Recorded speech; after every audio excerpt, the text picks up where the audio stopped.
Boa noite, meu povo querido. Estamos aqui para mais um momento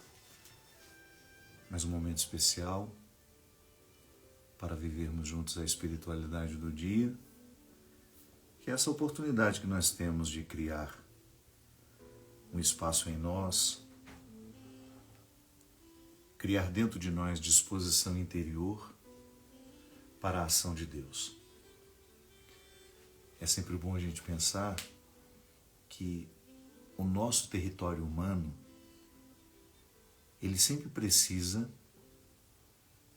de cultivo para que a espiritualidade floresça. Nós somos um corpo, neste corpo o espírito está, e existem necessidades diferentes do corpo e do espírito. Nós ficamos muito atentos às necessidades do corpo. Muito. O tempo todo nós estamos prestando atenção na fome, na sede, no calor, no frio. Nós socorremos o corpo o tempo todo para que a gente possa sanar, curar nele aquilo que dói. Aliás, nós temos mecanismos maravilhosos. O corpo sabe dizer o que está errado com ele. Se a gente cria a disciplina da observância do corpo, a experiência de ficar bem no corpo que você tem, no corpo que você é. Eu nem gosto de dizer tem, porque dá a impressão de que tem uma parte em nós que comanda tudo, Isso é apenas uma forma de dizer.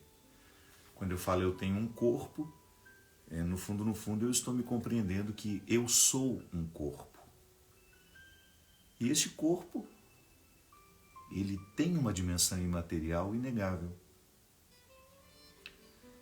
É tão fácil entender isso, às vezes nós ficamos complicando, Por que existe uma dimensão imaterial em nós inegável? É simples. Se você tem um tumor, um abscesso, se você tem um problema no sangue, se você tem um problema nos ossos, nas articulações, a gente submete o corpo a alguns exames, e nós estamos cada vez mais modernos para identificar isso. Nós temos as ressonâncias, as tomografias, o velho raio-x, que continua sendo válido para os dias de hoje. Você identifica no corpo aquilo que não está harmonioso, aquilo que está adoecido nele. O corpo é material, então eu sou essa experiência corpórea. Mas há em mim, há em você dimensões que são espirituais. E eu gosto de dizer que tudo que é espiritual abrange tudo aquilo que em nós não podemos radiografar, não podemos identificar nos exames, mas podemos sentir. Então, se hoje você quisesse uma prova de que você também é imaterial, é se eu lhe perguntasse se neste momento nós quiséssemos encontrar em você o amor que você ama. E eu sei que você é capaz de amar muita gente. Quantas pessoas nessa vida você já amou? Quantas pessoas nessa vida você ama hoje? Quantas pessoas você ainda vai amar? É capaz de, mediante essas investigações, encontrar o amor que a gente ama em nós? Não. Mesmo se fizer uma ressonância do cérebro, que é o lugar onde o amor é processado, porque, embora culturalmente a gente sempre fale do amor como um atributo do coração, isso é só simbólico. Isso é cultural. É no cérebro que nós amamos. Tanto é que quando nós rompemos um relacionamento que era muito especial para nós, quando nós perdemos alguém, quem sofre a perda é o cérebro. É no cérebro que nós sofremos saudade, é no cérebro, através do cérebro, por ele, através dele, com ele. essas preposições que são naturalmente teológicas, por, com, em, entre. É no cérebro que nós sentimos os desconfortos. É ele que joga no corpo, claro. E o cérebro tem um comando tão fascinante sobre o corpo que ele é capaz até de, mediante o sofrimento que ele está, mediante a pressão, né, que emocionalmente ele está recebendo, é no cérebro que nós processamos as emoções, ele pode até adoecer o corpo. Quando se estende muito tempo, o sofrimento, a dor, a perda. A psicanálise nos ensina que até o luto é processual. Quando a gente perde, naturalmente a gente começa um processo de organização do luto. E às vezes, dependendo de como estamos, nós ficamos durante muito tempo naquela fase que já deveria ter sido superada. É um momento que a gente precisa de ajuda. Quando você percebe que a sua dor emocional está se estendendo muito no tempo. Claro, tudo vai depender daquilo que a gente perdeu, de quem a gente perdeu. Há pessoas que são tão grandiosas que às vezes nós levamos uma vida inteira para a gente organizar o luto. Porque nós seremos sentidos à medida em que formos intensos. É a maneira mais bonita de passar pela vida do outro. É deixando um grande registro. É o Mia Couto que dizia, né? Morto amado nunca para de morrer. Porque toda vez que ele é recordado, acende-se dentro de nós uma realidade que é bonita e triste ao mesmo tempo. Tenha respeito pelas suas saudades, viu? Às vezes você tende a interpretá-la como algo negativo. Não, não é não. É sinal de que você amou. É sinal de que você se exerceu bem. Às vezes a gente é traído e a gente tem aquela tentação de pensar que não valeu a pena o amor que a gente viveu. Valeu. Valeu sim. Pode ser que no momento que você está magoado e ferido, você não perceba os benefícios do que você amou. Mas a gente nunca fica igual depois de termos amado verdadeiramente alguém. A gente só melhora. A gente fica pior depois, se a gente não souber organizar a desilusão. A gente pode ficar amargo. Né? Há pessoas que depois de uma desilusão amorosa escolhem o amargor da vida. É assim. Nós não somos perfeitos. Nós temos este hábito estranho de escolher para nós aquilo que não é o melhor. Faz parte dos nossos processos que precisam ser curados. Tudo isso para dizer que há em nós uma realidade imaterial que transcende o corpo, que sai do corpo.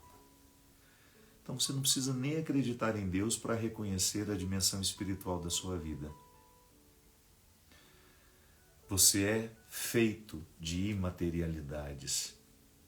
As imaterialidades lhe comportam, lhe abraçam. Você leva por onde você vai.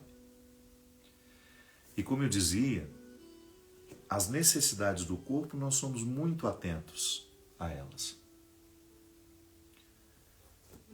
A gente não aguenta ficar muito tempo com fome. Quem tem o hábito da atividade física, se fica 2, 3 dias sem se exercitar, já se sente mal, o corpo pede, o corpo está dizendo. Se a gente dorme mal, é impressionante como o nosso corpo sofre. Mas e as necessidades do espírito? Como é que nós lidamos com elas? Como é que nós escutamos os recados que essas necessidades nos enviam? Nós temos a destreza de saber identificar quando existe, por exemplo, um mal-estar físico. Quando você identifica que não tem nada errado com o corpo. Faz exames, busca, realiza uma pesquisa minuciosa e de repente você identifica que não há absolutamente nada errado com o seu corpo. que aquilo que está sendo solicitado vem de um outro lugar que não é físico, não é material, é espiritual. É tão interessante, minha gente, quando a gente começa a aprender a fazer a leitura das necessidades espirituais, quando você sabe exatamente dizer para você mesmo, ou até mesmo ajudar outras pessoas, isso que você está sentindo, embora esteja se manifestando no seu físico, é uma necessidade espiritual. Você fica atento, você administra, ou melhor, desenvolve, porque essa destreza nós já temos, nós só precisamos desenvolver. Eu acredito, sabe, a minha antropologia é essa, eu acredito que tudo já nos foi dado. Depois o que a gente faz é desenvolver aquilo que já existe em nós, aquilo que já nos foi dado. Então eu preciso desenvolver a habilidade de saber aquilo que em mim é espiritual. Quando é que o meu espírito está pedindo alimento?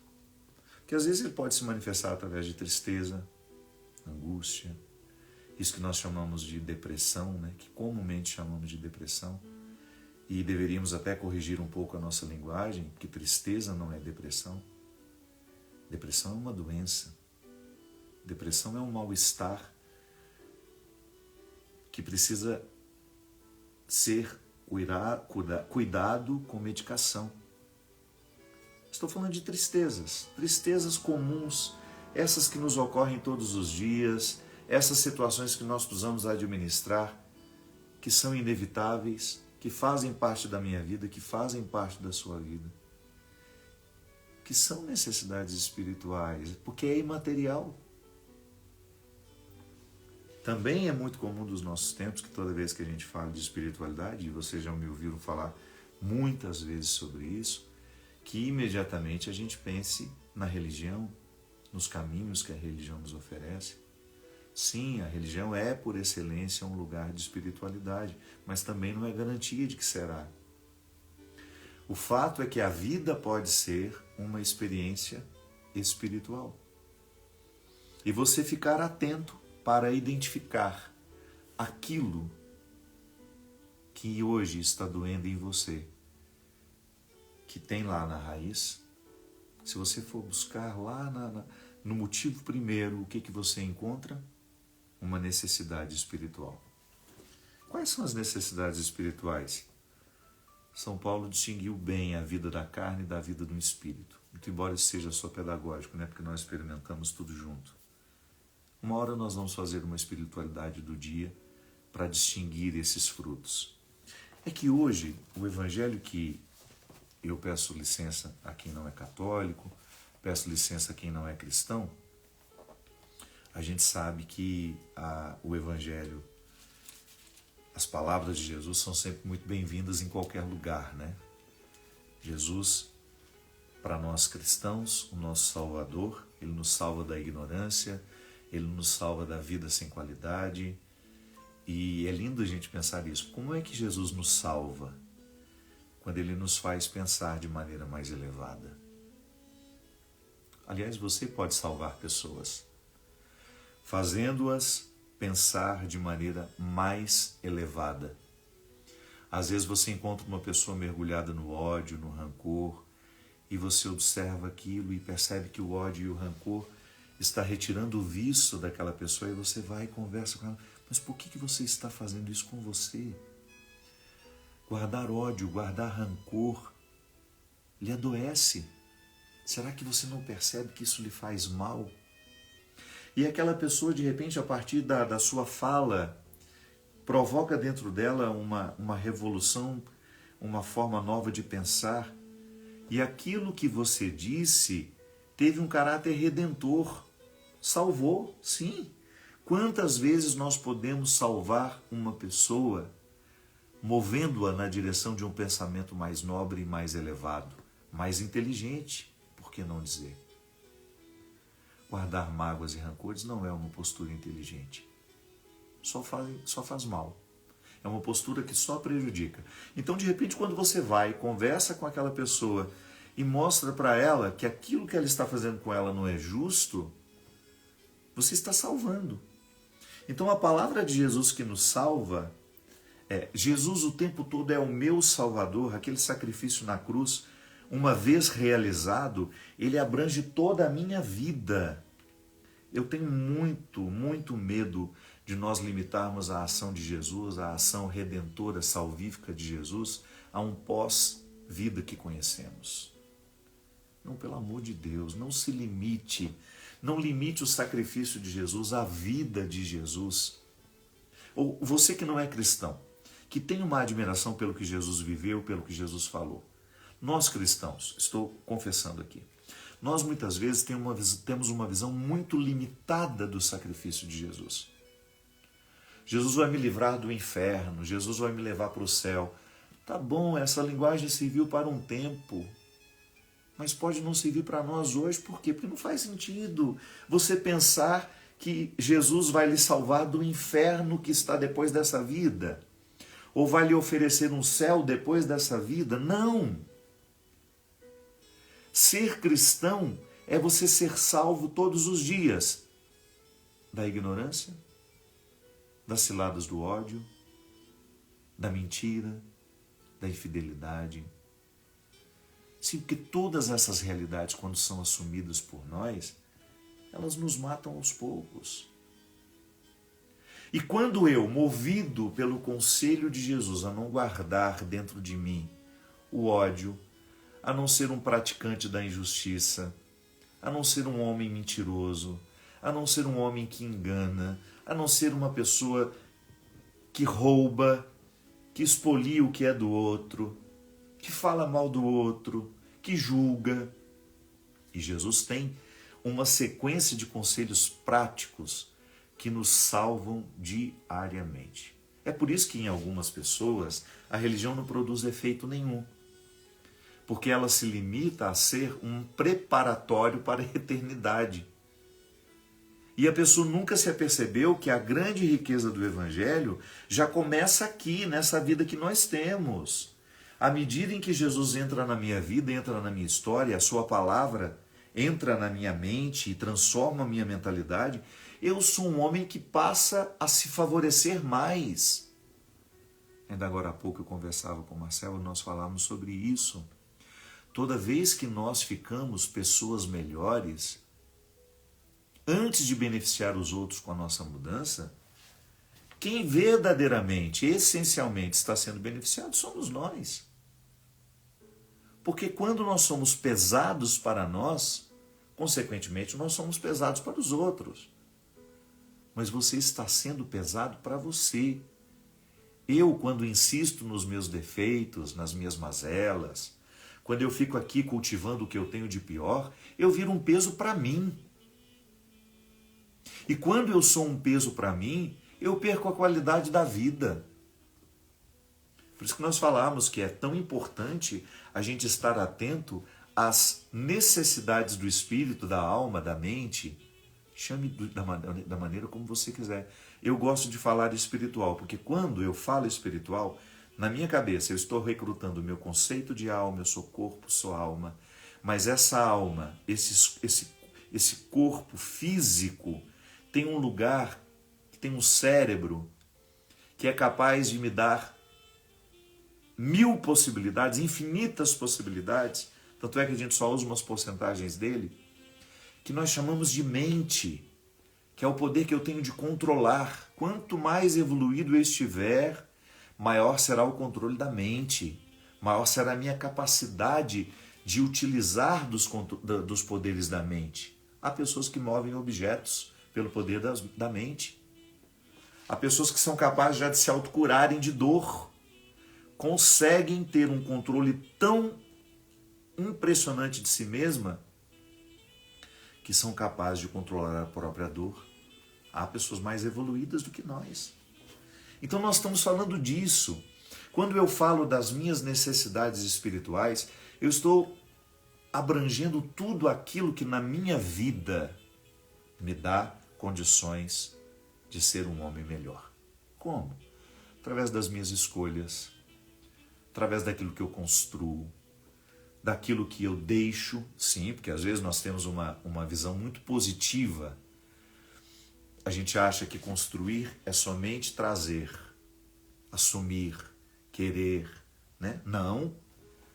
A construção também consiste em deixar partir, em abrir mão, em você honestamente olhar para tudo aquilo que está diante de você e dizer: isso aqui me diz respeito. Isso aqui, por mais maravilhoso que seja, não é para mim, porque vai me encarcerar, vai me exigir demais, e esse exigir demais não será justo com aquilo que eu estou escolhendo viver. Quantas pessoas escolhem ganhar menos assim? Optam por viver melhor. Então, espiritualmente, eu vou fazendo as minhas escolhas. E é tão maravilhoso, minha gente, quando você começa a perceber que a fé na eternidade lhe inspira um cuidado com a vida térrea. Não é alienada. A nossa fé cristã não pode ser alienada. Se for alienada, não é cristã. Porque Jesus não foi alienado. Jesus não foi um homem alienado. Sim, porque quando nós falamos da manifestação divina, a encarnação do Verbo no homem Jesus, nós estamos falando de tudo que ele viveu, inclusive humanamente. Jesus não foi um religioso alienado. Ele não viveu a sua religiosidade de forma alienada, pelo contrário. Tinha uma percepção maravilhosa do pecado.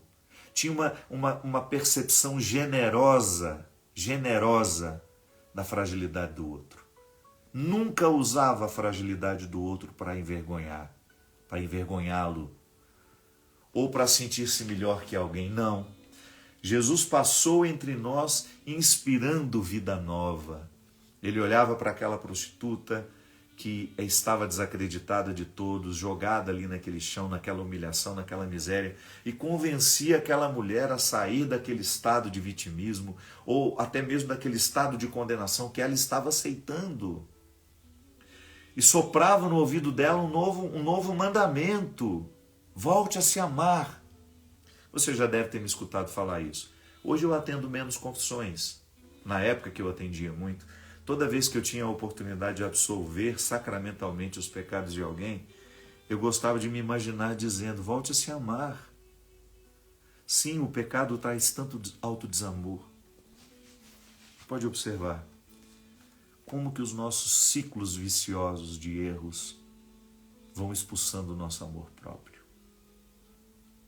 Como os nossos fracassos, quando não bem vividos, quando não bem interpretados, eles se transformam num obstáculo à nossa capacidade de cuidar de nós mesmos.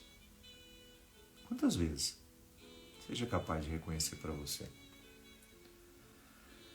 Às vezes a gente tem dificuldade de reconhecer para o outro, mas também para nós. Quantas vezes você foi o seu pior algoz? Quantas vezes você se desprezou terrivelmente? Fez consigo aquilo que você nunca gostou que os outros fizessem? Te humilhassem, te desprezassem. E você fez. Os piores tratamentos, quem nos oferece não são os outros. Somos nós mesmos. Eu sou a pessoa que mais me despreza. Eu sou a pessoa que menos acredita em mim. E aí eu reclamo: vocês não acreditam em mim. Vocês não me dão uma oportunidade. Mas você acredita em você? Você se dá a oportunidade? Nós temos uma facilidade enorme de projetar para fora aquilo que nós estamos vivendo interiormente. Quem muito se despreza, pouco se ama. Não sobra tempo para se amar. Então, quando eu preciso passar no crivo as escolhas que eu estou fazendo, eu vou esbarrar o tempo todo nisso. Em situações que muitas vezes expressam o meu desamor pelos outros, mas sobretudo por mim. O evangelho de hoje, voltamos aqui, eu comecei a falar e fui multiplicando a conversa, é um evangelho muito conhecido de nós cristãos. É uma historinha muito simples, mas que nos ensina muito.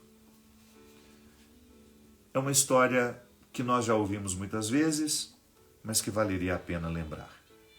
Jesus fala assim: o reino dos céus será semelhante a 10 virgens que tomaram suas lâmpadas e saíram no encontro do esposo.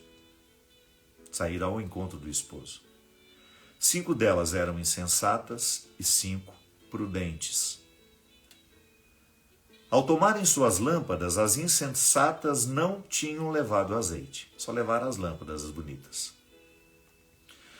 Quanto às prudentes, elas tinham levado, junto com as lâmpadas, o azeite em frascos. Claro, terminou, depois faz a reposição e você tem a lâmpada cheia e um reservatório para você poder continuar a sua viagem. Não existia energia elétrica, cada um precisava ter a sua lâmpada, sua lamparina, né, como nós tínhamos lá no interior em Minas. Como tardasse o esposo atrasou,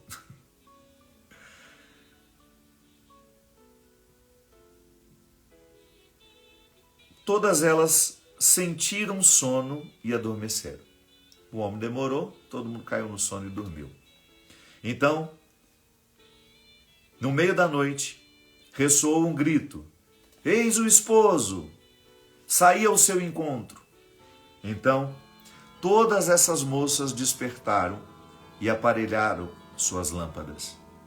As insensatas disseram às prudentes: dai-nos do vosso azeite, porque nossas lâmpadas se apagam. As prudentes responderam: de modo algum. Não haveria bastante para nós e nem para vós. Ide antes à casa dos fornecedores e comprai, para que podeis continuar a viagem. Enquanto elas iam comprar, atrasadas, deixaram tudo de última hora, o esposo chegou, as que estavam entraram com ele na sala do festim nupcial e a porta foi fechada. Finalmente chegam por sua vez as outras virgens e dizem: Senhor, abre-nos a porta. Mas ele respondeu: em verdade vos digo, não vos conheço. Vigiai, pois porque não sabeis nem o dia, nem a hora. Essa história pode parecer um pouco estranha do ponto de vista cultural, porque nós não temos essa história de um esposo para muitas noivas. Eu só quero que você se atente ao fato de que nós podemos nos colocar dentro desse evangelho assim. Todos nós fomos convidados a uma grande recepção, a uma festa. Só que para chegar a este lugar da festa, nós vamos precisar esperar por um guia. Nós não sabemos chegar sozinhos. O guia se atrasou, uma parte de nós se preparou bem para a viagem, como lá em Minas a gente se prepara bem, os mineiros que estão me acompanhando sabem muito bem como nós preparamos uma viagem. A gente começa já a fazer aquela farofa de pescoço de frango umas 3 dias antes. Me lembro, quando a gente vinha para Aparecida do Norte, em Romaria, meu Deus do céu, mas nossa viagem começava a preparar uma semana antes. Mas tem aquele grupo que não está nem aí, fica fazendo outras coisas, e não, está na hora de ir. E sai somente com o óleo que existe naquela lamparina. Quando na verdade o caminho é longo, precisaram parar para esperar o guia, e quando o guia chegou, elas não tinham o suficiente para darem continuidade à viagem. Num primeiro momento, o Evangelho parece que vai nos fazer pensar assim, mas não seria mais generoso dessas que têm a reserva dividir um pouco com as outras?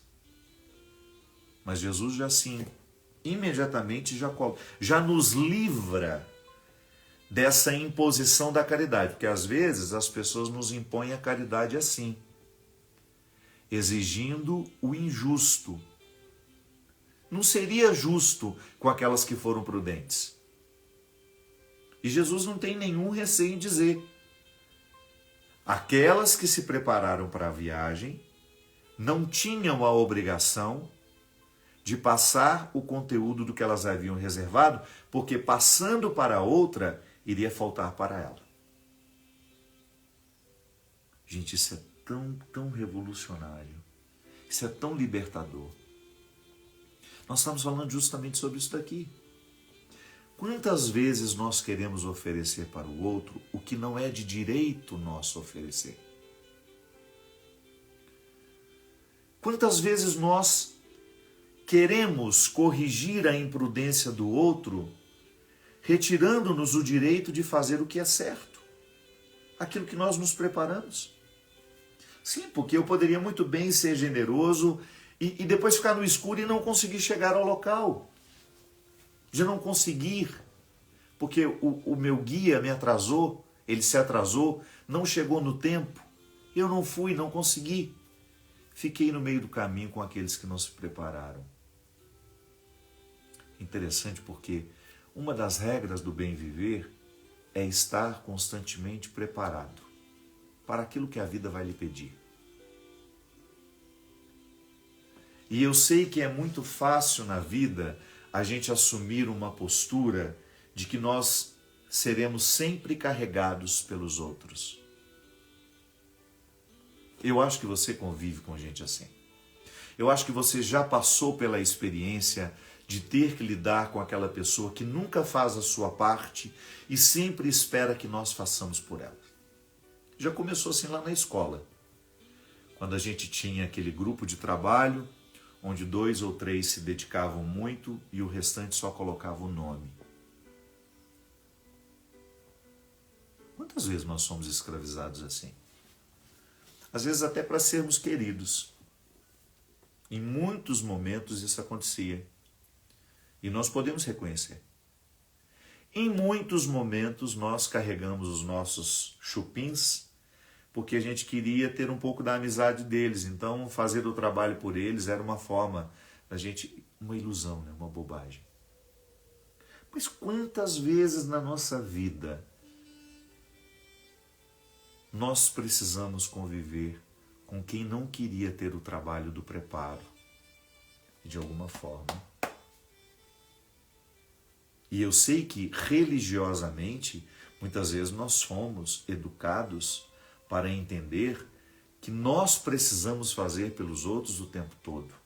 Sim, eu acho que a vida é sempre uma experiência de doação, mas chega um momento em que você descobre que você não pode doar aquilo que não lhe permitirá chegar ao melhor de si. Há coisas que eu não tenho como dividir.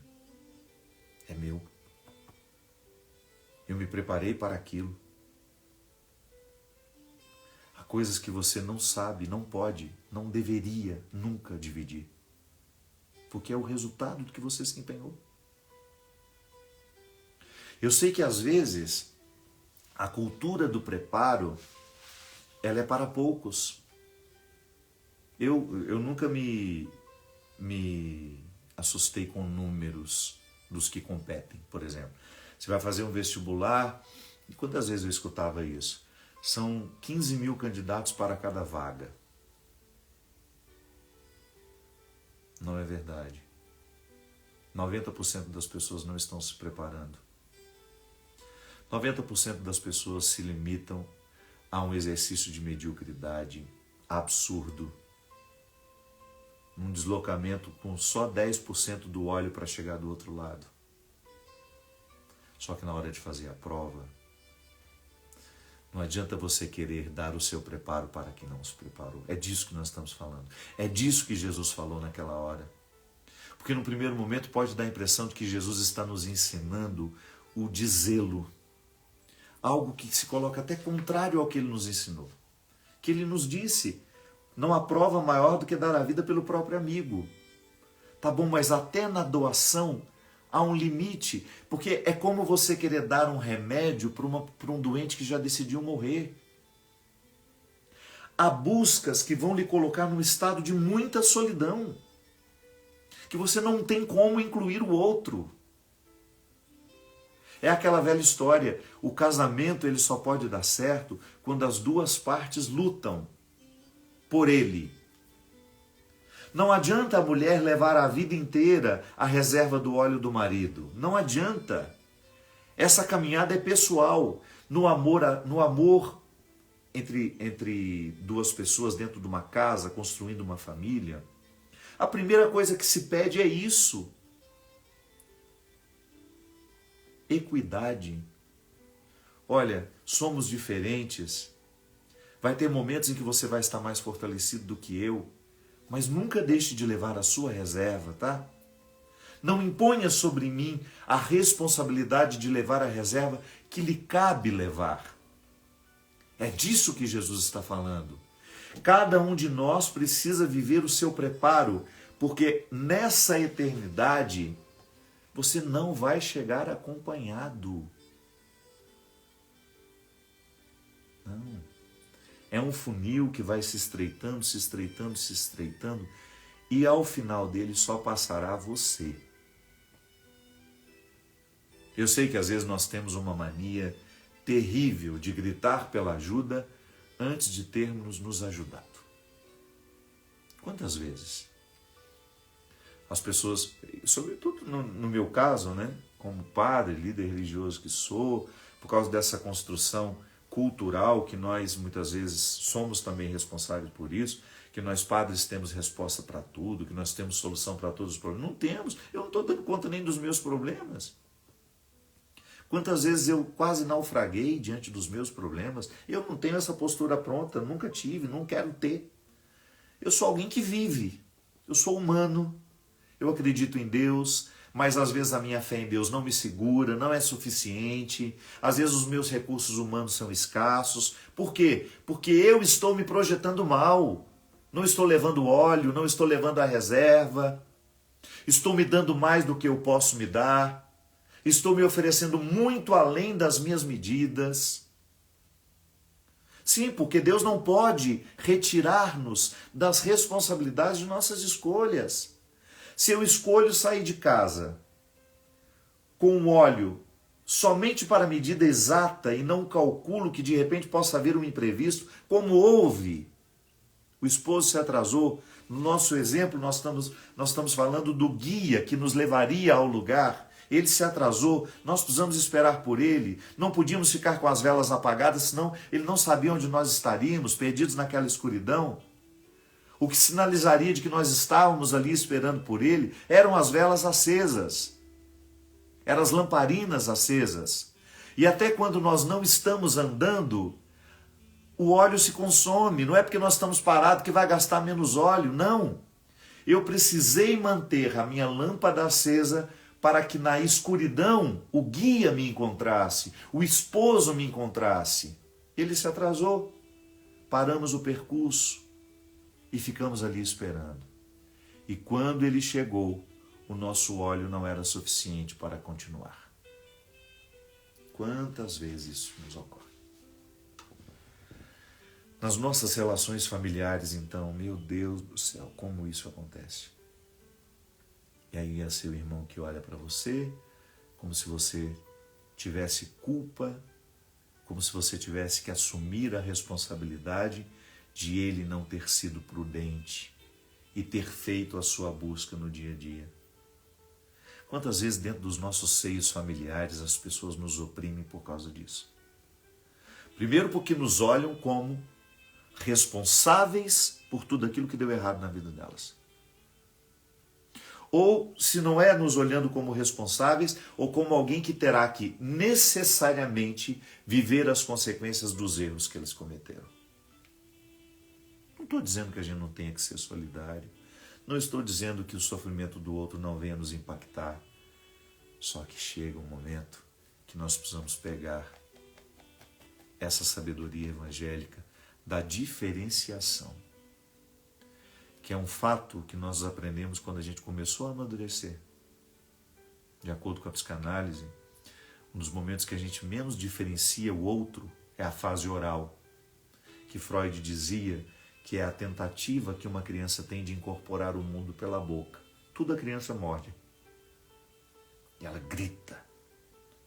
Que ela é um poço de egoísmo. A criança, a gente tem essa leitura bonita, né, evangélica, a criança é pureza. Não, a criança é um poço de egoísmo. Depois ela até amadurece para sair do egoísmo. Mas ela não sabe nem esperar a mãe dela chegar. Ela grita, ela urra, ela não quer saber se a mãe está com fome, se a mãe precisou ir ao banheiro. Quando ela tem a sua necessidade vital, ela entra em desespero, porque ela é egoísta.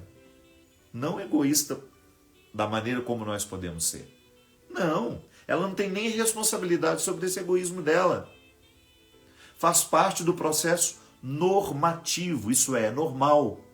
É normal a criança ser egoísta, mas o adulto não.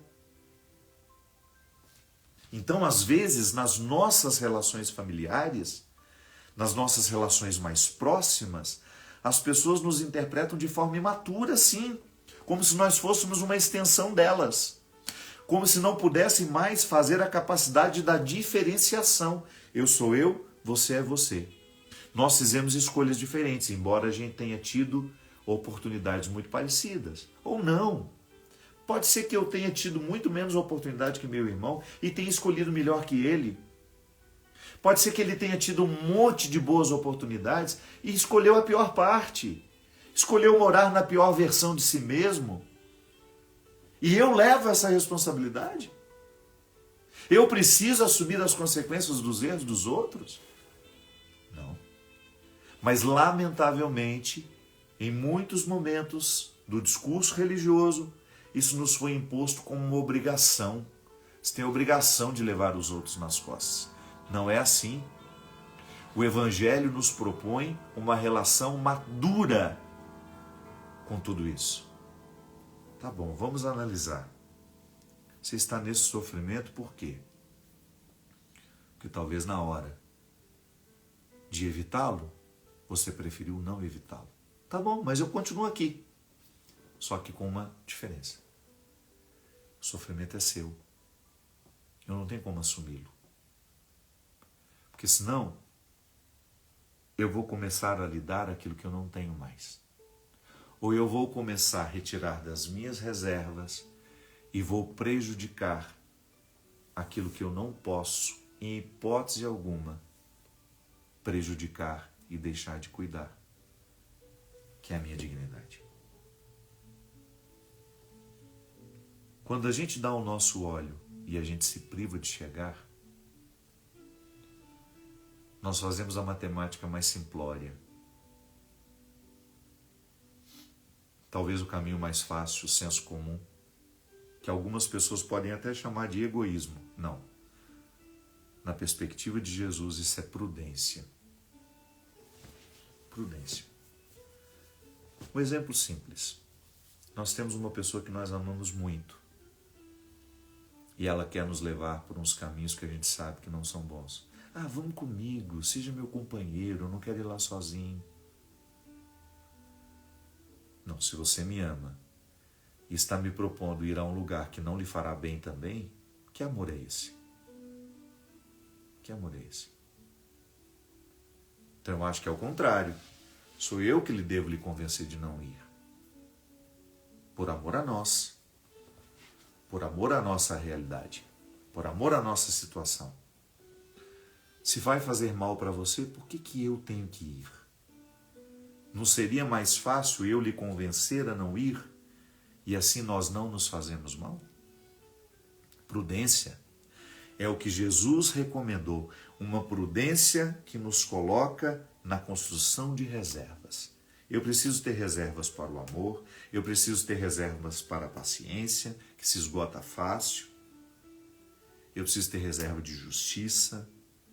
Toda e qualquer oportunidade que eu puder ser justo, eu quero ser, porque eu sei que eu estou aplicando a justiça neste momento e estou construindo uma reserva dentro de mim.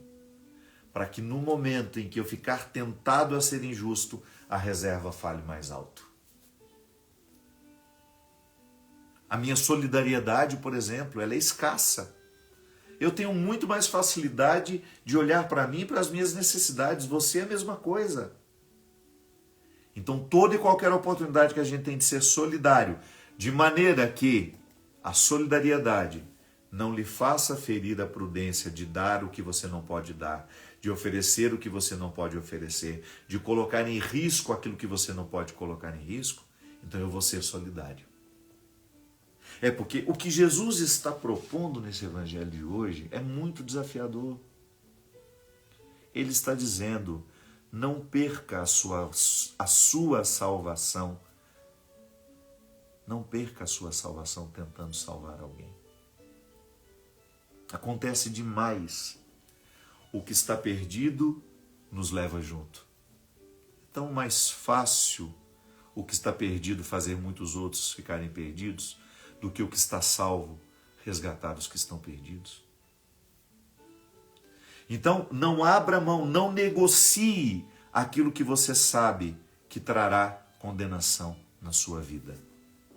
Ah, nós somos muito amigos, vamos usar uma droguinha juntos aqui só para você ver como é, pra você entender um pouco o meu mundo. Não. Não abro mão. Não abro mão daquilo que já está salvo em mim. Sou um homem sem vícios. Para que eu vou cavar um vício na minha vida? A prudência que gera reservas. O tempo todo. Às vezes, minha gente, e volta ao início, já quase terminando. Passa rápido, né? Às vezes, a busca pela salvação, a busca pela vida saudável, vai exigir de nós caminhos muito difíceis. Reformulações, reinterpretação do papel do outro na nossa história.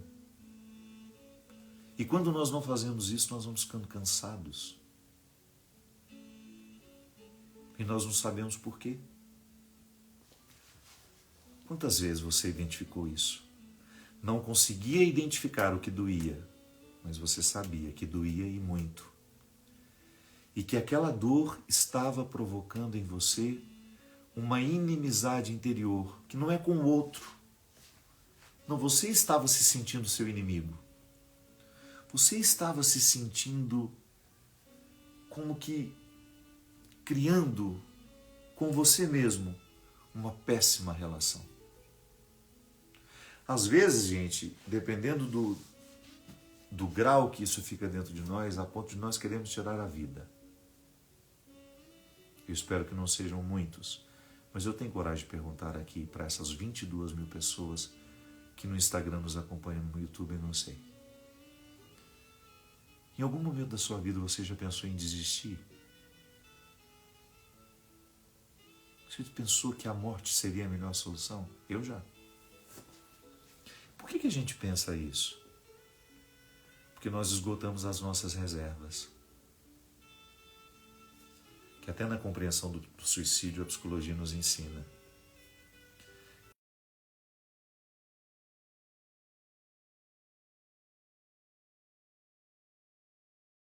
Que muda de serotonina, endorfina, de tudo isso que nos mantém vivos. Nós esgotamos a nossa serotonina, nós esgotamos a nossa endorfina, nós esgotamos todas as químicas do bem-estar com nossos estilos de vida, com as nossas rotinas cansativas, com os nossos relacionamentos desgastados. A gente não percebe que o nosso óleo está se esgotando e a gente não tem a sabedoria de parar e de abastecer antes que chegue a escuridão. Pode ser que eu esteja falando com você que está neste momento esgotada, como eu tantas vezes estive. Quantas vezes eu fiquei esgotado emocionalmente? E eu precisava reconhecer que o que estava acontecendo comigo era um fruto natural provocado por escolhas infelizes. Não espere que escolhas infelizes lhe façam ficar feliz. Não espere que escolhas infelizes lhe façam ficar feliz. As escolhas infelizes não geram outra coisa em nós senão desilusão, desconforto, aquela sensação ruim de que você não está morando do jeito certo em si.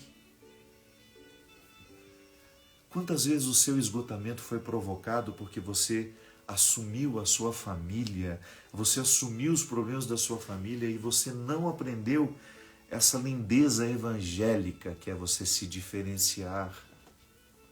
Não para se sentir melhor que ninguém, é para distribuir as responsabilidades de um jeito justo e certo.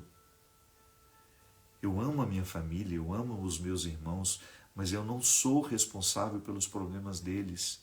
Eu posso ajudar, mas eu não posso carregar eternamente.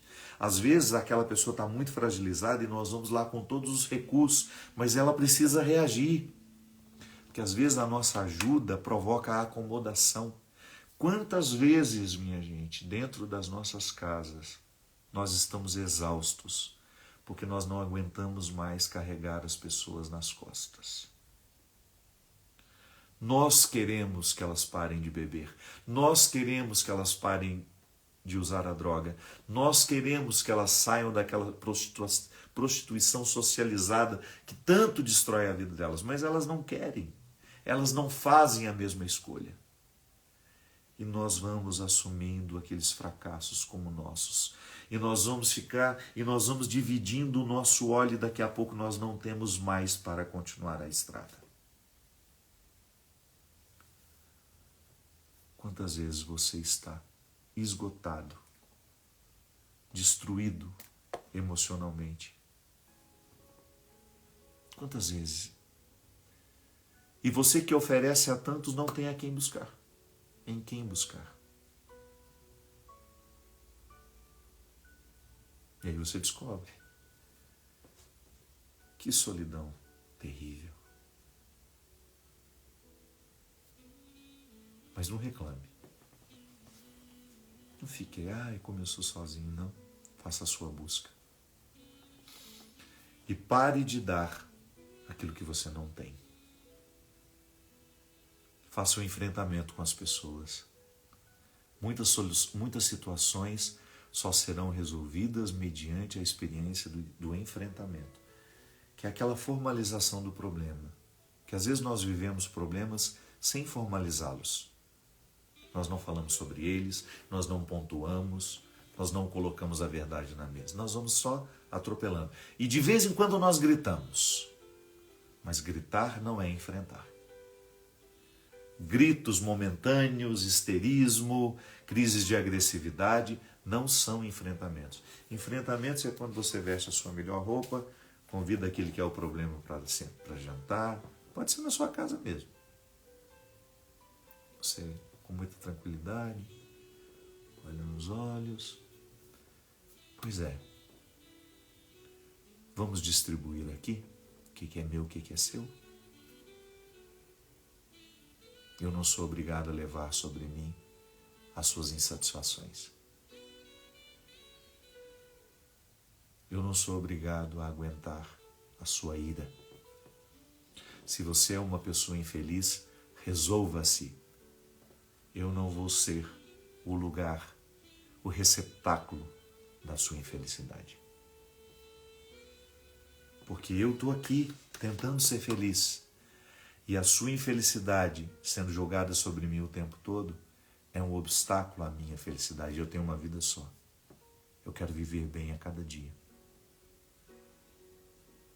Então eu quero lhe dizer que a partir de hoje eu não serei mais o receptáculo da sua ira, da sua infelicidade. Eu estou com você para o que precisar, desde que aquilo que você precise seja de fato um elemento essencial para a sua mudança. Eu não vou continuar fazendo a manutenção da sua infelicidade. Eu não vou continuar apagando os seus incêndios. Eu não vou continuar fazendo por você aquilo que você precisa fazer. Porque eu também tenho os meus incêndios pessoais a serem apagados. Eu não vou ficar pagando as suas dívidas enquanto você gasta irresponsavelmente. Eu também tenho os meus sonhos a serem realizados. E muitas vezes eu pisei em cima dos meus sonhos porque você foi irresponsável e julgava a sua irresponsabilidade para cima de mim. Eu não farei a manutenção daquilo que em você é doentio. Eu não vou pagar a fatura da sua imaturidade emocional, porque eu não tenho obrigação. Embora nós tenhamos o mesmo sangue, embora estejamos casados, embora sejamos irmãos uns dos outros, eu não tenho a obrigação de ficar pagando aquilo que você não pagou diariamente. Isso é enfrentamento. E com serenidade, sem gritar, mas com autoridade. Eu sei que na cabeça de muitos de nós a autoridade é grito. Não. A autoridade é firmeza na voz, é decisão. Quando o outro percebe que nós estamos decididos a não ficar dividindo mais o nosso óleo e ficando no meio do caminho como ela fica, como ele fica, ele tende a acordar. Porque muitas vezes os mecanismos doentios são mantidos por nós. O outro só dança, mas quem está tocando a flauta somos nós. Cruel. Eu sei que é cruel. Você acha que é fácil para mim? Quantas vezes eu precisei admitir isso? Que para muitas pessoas que dizem me amar, eu não passo de um caixa eletrônico. E com o tempo eu fui perdendo a culpa de dizer não, não tenho obrigação, a vida é sua. Eu também não tive oportunidade, eu busquei por elas. Por que você não pode buscar? Você não é doente. E se você está inventando doença para se livrar, porque isso também é comum, algumas pessoas ficam inventando doenças para poderem ser eternamente cuidadas, eternamente socorridas durante o processo. Olha, eu estou a caminho e o meu azeite está terminando. Eu estou aqui, mas o meu azeite não dá para ir até ali na frente. Por favor, pelo amor de Deus, eu estou muito doente, me ajude. Não. Não somos, não devemos, em hipótese alguma, fazer a manutenção da preguiça alheia. Não podemos, em hipótese alguma, assumir esse papel desconfortável de ficar pagando a fatura da imaturidade dos que não querem crescer. Tem o mesmo sangue que você? Tem. Mas às vezes não tem amor nenhum. Não tem vínculo. Só lhe enxergam como um lugar para a satisfação de desejos, de necessidades, de carências. Às vezes você passou a ser um objeto há muito tempo. E isso não é dignidade. Isso não é cristão. Não é o que Deus pede de nós. Definitivamente não é o que Deus pede de nós. Gilberto Gil tem uma música que eu amo, que chama-se Cada Coisa, ou Cada Tempo em Seu Lugar, ou Cada Coisa em Seu Lugar. Acho que é Cada Tempo em Seu Lugar. Que ele começa assim: preciso refrear um pouco o meu desejo de ajudar.